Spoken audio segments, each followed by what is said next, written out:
YouTube and Rumble family, what's good? What's happening? Yo, so I've got this book right here, right? It's a geography book, and I wanted to show you guys something and share with you what it is I came upon.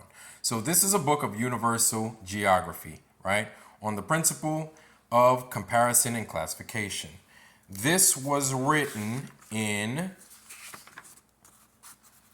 1829. So since 1829, it's got an atlas and all that stuff, and then you can see these nice little beautiful pictures and stuff. So since 1829, we know that at a minimum, they've been teaching the globe Earth since that time, right? They've been teaching that this world is a globe since then, and it reads right here, right? Under Elements of Universal Geography, the intro, number 5. The Earth appears to be like a flat surface bounded by the horizon.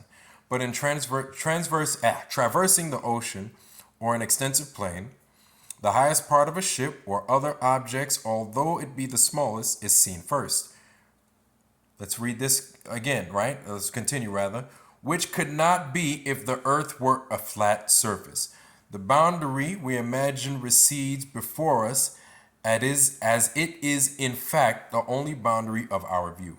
And if we pursue one course steadily for 24,000 miles, as opposed to us now knowing 24,900 and change, right? Or 25,000, we shall come again to the spot from which we set out. In this way, it has been discovered that the earth is a vast globe, according to them. Okay, according to them. So this is what a lot of folks believed back then. So let me show you something else.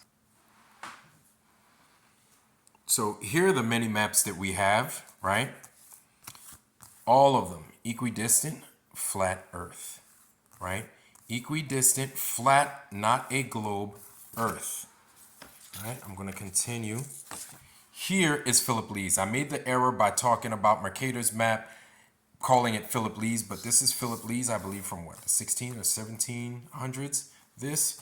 And then it has right here a little night chart that you could put on over the top. Then you could turn it, and then you can match up the celestial bodies accordingly with wherever they need to land on the plane, right?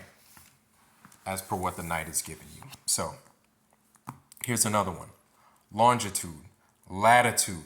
So these things are very well graded, right? And there's a reason why they do that. And the reason is all these serve as a tool. They don't just make these just to draw them, but they serve as a tool so that boats could get around, right?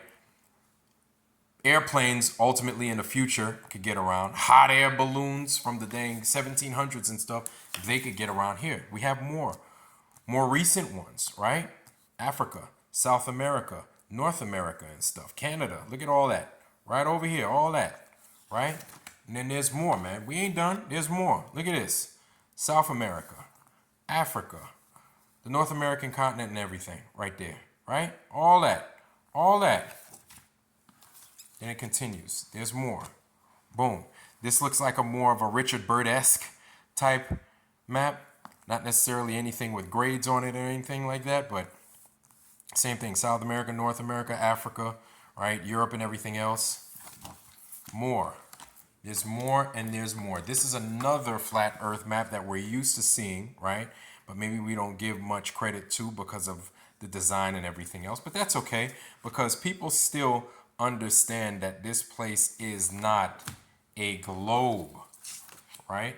Here's another one, right? Same thing. It's got the same elements in it. It's got a longitude. It's got a latitude, right?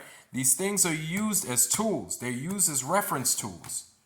Okay, so I made a mistake yesterday of saying Philip Lee made this map. It wasn't Philip Lee that showed the zoomed in polar projection map. It was Gerardus Mercator. So this is part of a Mercator, but a zoomed in portion of what the North Pole has, right? So this is the North Pole never seen. One of the things I discussed yesterday on True Earth Tuesday is this is Rupes Negra. Let's see. Polis Arctis. And if you look right there,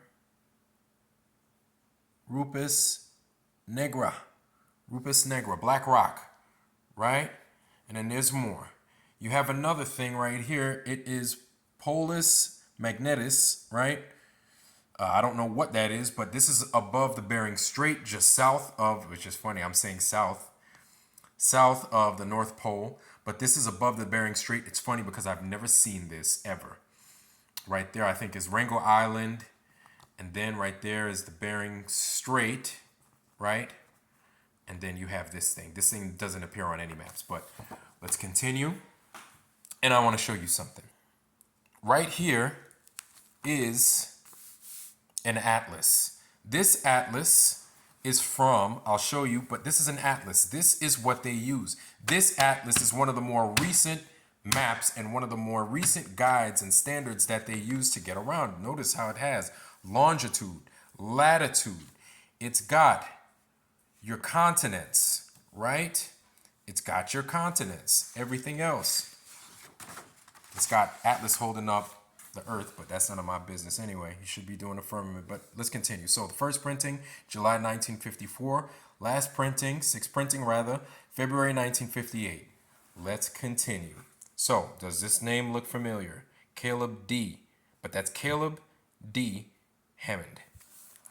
Now, C.S. Hammond and company, the creator of these atlases. I want to show you guys something that'll put a lot of things to rest.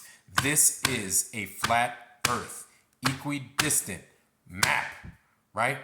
Follows one that we're all used to, the Alex Gleason's map. But look at this. This has everything that you need, all the elements that you need. This has Antarctica, right there. Antarctica, not Uncle Arctica or anything else. Big old ice ring, right? Look at this. Polar projection map of the world. This is the world. It's not a global anything. A globe nothing. Now, it continues by saying, check this out. The map has been prepared with the North Pole as a mathematical center. From it, distances to any part of the world may be measured. On Mercator's map of the world, the polar regions are so scattered that their relatively small area and availability for flight routes are disregarded. Today, with airplanes following great circle courses, where are we at? Often within the Arctic Circle, polar projection maps are indispensable to the people of the air-minded age. This is the map that many of us tend to follow, right? Beautiful looking map. New Standard Map of the World by Alex Gleason, right? Gleason's. 1892 this was made. This was published, right? Check this out. This is it. And look at what it has. It has a legend. This will, and it's got longitude, it's got latitude. This will tell you how to travel this earth.